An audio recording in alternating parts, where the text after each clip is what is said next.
যোহন লিখিত সুসমাচার 6 অধ্যায় 2 পদ, যেখানে লেখা আছে, আর বিস্তর লোক তাহার পশ্চাৎ পশ্চাৎ যাইতে লাগিল, কেননা তিনি রোগীদের উপরে যে সকল চিহ্ন কার্য করিতেন সে সকল তাহারা দেখিত। বন্ধুগণ, যে সকল চিহ্ন কার্য করিতেন সে সকল তাহারা দেখিত। চিহ্ন কার্য। প্রভু যীশু খ্রিস্ট যখন এই জগতে ছিলেন তিনি অনেক চিহ্ন কার্য করেছেন।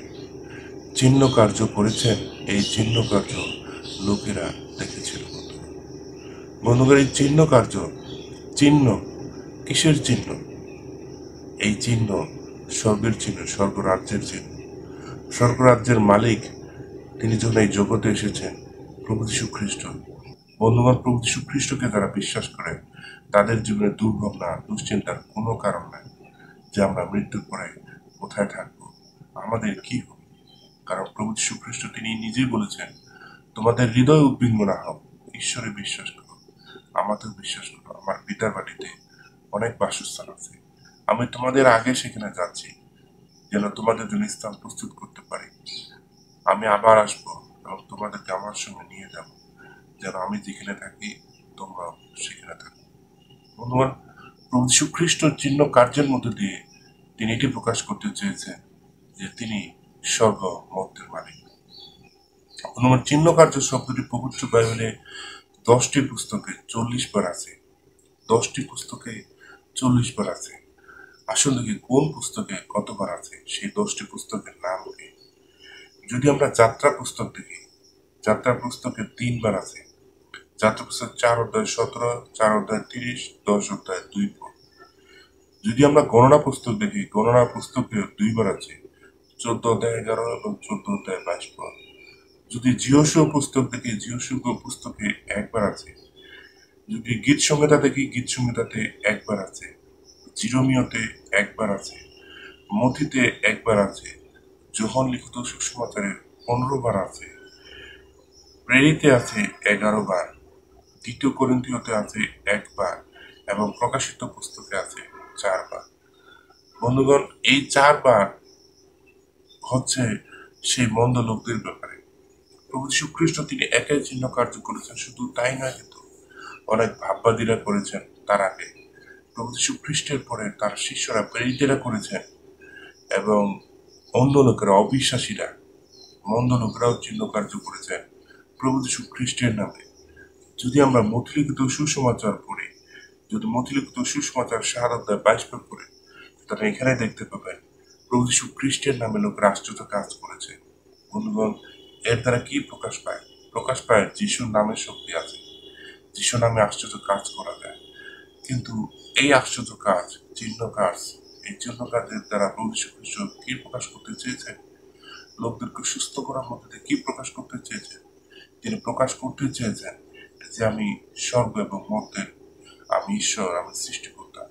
মানুষ যেন পাপ থেকে ফিরে আসে এবং যেন পবিত্র পথে জীবনযাপন করে, ঈশ্বরের পথে জীবনযাপন করে, প্রভু যীশু খ্রিস্টের পথে জীবনযাপন করে। কারণ প্রভু যীশু খ্রিস্ট তিনি বলেছেন, আমি পথ ও সত্য ও জীবন। আমা দিয়ে না আসলে কেউ পিতার নিকট আসে না, তার মধ্য দিয়ে যেতে হবে। তিনি সেই জীবন কিভাবে যাপন করতে হয় তিনি তার নিজের জীবন দিয়ে দেখিয়েছেন। তিনি এই জগতের মধ্যে ছিলেন, কিন্তু জগৎ তাকে পাপী বলে প্রমাণ করতে পারেনি। আজকে আমাদের দায়িত্ব তাকে বিশ্বাস করা, তার দেখানো পথে জীবন কাটানো, তাকে অনুসরণ করা, তাকে অনুকরণ করা, তাকে বিশ্বাস করা, তারপর নির্ভর করা।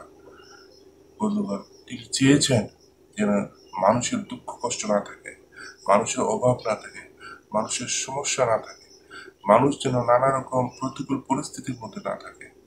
তিনি একটি সুন্দর জীবন আজকে মানুষকে দিতে চান।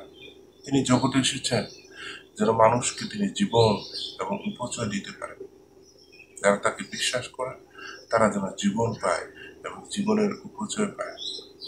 জীবনের উপচয় বলতে মানুষের জীবন যেন সুন্দর হয়, মানুষের জীবনে যেন স্বর্গের সুখ, আনন্দ, শান্তি, সান্ত্বনা থাকে। কারণ স্বর্গে যখন আমরা যাব, সেখানে কোনো দুঃখ নাই, কষ্ট নাই, হতাশা নাই, ব্যথা নাই, সেখানে কোনো অন্ধকার নাই, সেখানে আছে শুধু আনন্দ, আনন্দ আর আনন্দ। সেই আনন্দই তিনি মানুষকে দিতে চান, সেই স্বর্গীয় সুখ, আনন্দ, শান্তি, সান্ত্বনা তিনি মানুষকে দিতে চান। আজকে আপনি কি রোগের মধ্যে আছেন, সুখের মধ্যে আছেন, দুঃখের মধ্যে আছেন, কষ্টের মধ্যে আছেন, তাহলে প্রভুর কাছে আসুন। কারণ প্রভু যীশু খ্রিস্ট যখন এই জগতে ছিলেন, তিনি বারবার প্রমাণ করতে চেয়েছেন মানুষকে সমস্ত অসুস্থতা থেকে, সমস্ত সমস্যা থেকে, সমস্ত দুঃখ থেকে, কষ্ট থেকে, ব্যথা থেকে তিনি মানুষকে মুক্ত করতে পারেন। কারণ তিনি স্বর্গের ঈশ্বর। তিনি মানুষকে স্বর্গের সুখ, আনন্দ, শান্তি, সান্ত্বনা দিতে চান। তিনি মানুষকে আশীর্বাদ করতে চান। তাই মানুষের উচিত তার কাছে আসা, তার বাক্যকে বিশ্বাস করা, তার উপরে নির্ভর করা।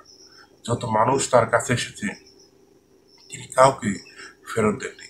তিনি প্রত্যেকে সুস্থ করেছেন, প্রত্যেকে ভালো করেছেন, প্রত্যেকে আশীর্বাদ করেছেন। আজকে তিনি আপনাকে আমাকেও আশীর্বাদ করতে চান। কিন্তু আপনার আমার উচিত হচ্ছে তার বাক্য শোনা, তাকে বিশ্বাস করা, তার উপরে নির্ভর করা। মনোময় প্রভু আজকে এই চিহ্ন কাজের মধ্যে দিয়ে তা প্রকাশ করতে চান। চিহ্ন কাজের অর্থ হচ্ছে সিম্বল, বা চিহ্ন কাজের অর্থ হচ্ছে প্রতীক। তিনি এই কাজের মধ্যে দিয়ে চিহ্ন, একটা মানুষকে সুস্থ করে তাকে চিহ্ন করার মধ্যে দিয়ে তাকে চিহ্নিত করেছেন, এবং তিনি দেখিয়েছেন যে এই যে দেখো, আমি একটি সিম্বল দেখালাম, একটি চিহ্ন দেখালাম, একটি মিরাক্কেল ঘটালাম, একটি সাইন আমি তোমাদেরকে দিলাম।